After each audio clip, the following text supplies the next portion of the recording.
Bonjour à tous et bienvenue sur cette vidéo. On va aller beaucoup plus loin que le simple rejoindre une réunion.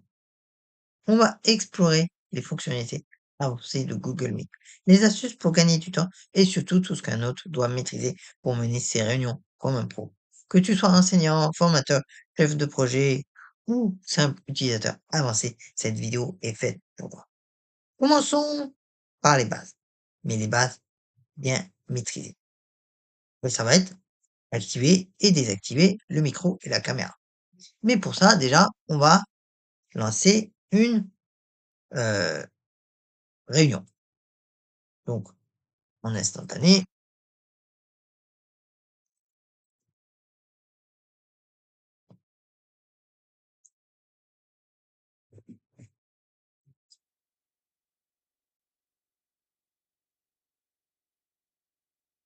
Alors,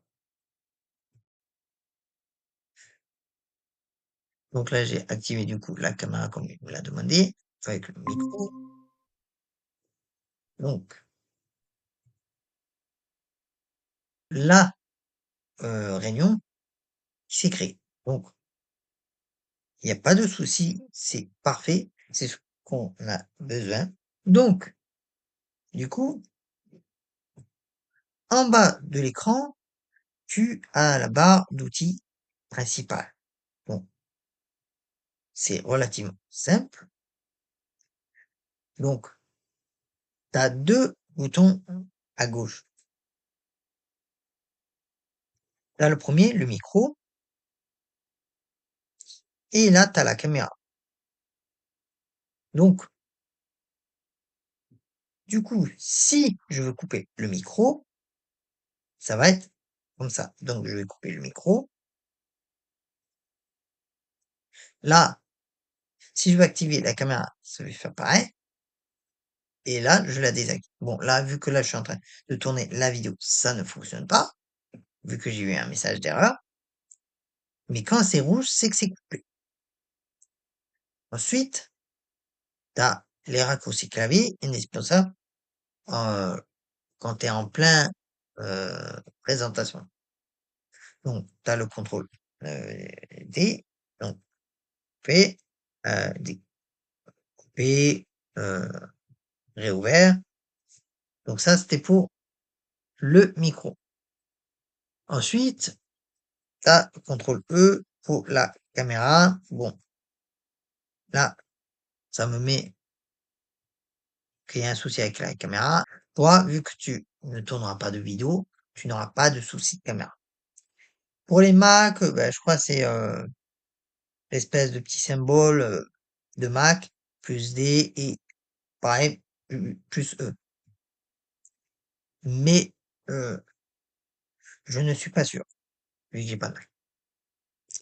Et une petite astuce pro, si tu dois couper ton micro juste le temps de tousser ou de parler à quelqu'un, maintiens la barre espace enfoncé pour parler et relâche pour couper. C'est le mode push to talk.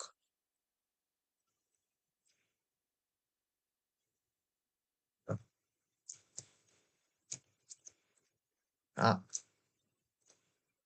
voilà. Bon.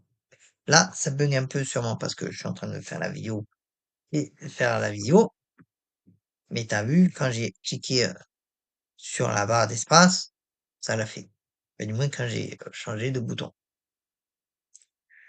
Quand tu es participant dans une grande réunion, il est inutile et puis c'est très mal vu d'interrompre l'orateur. Donc on clique sur lever la main dans le menu activité. Donc l'hôte voit une notification et un icône main apparaître sur ta vignette. Donc l'hôte, du coup, il peut baisser ta main une fois que tu as parlé.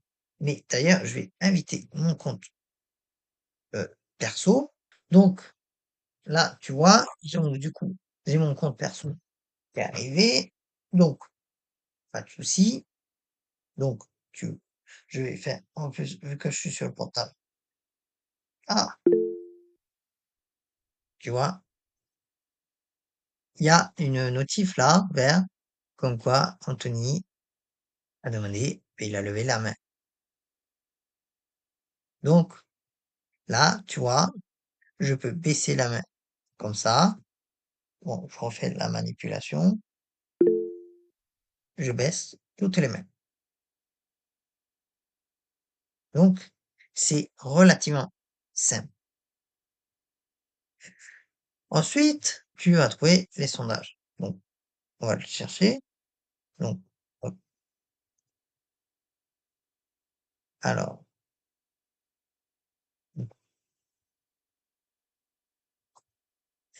alors,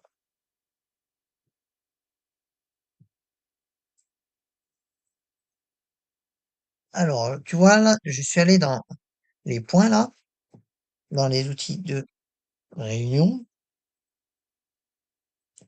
et là, normalement, bah,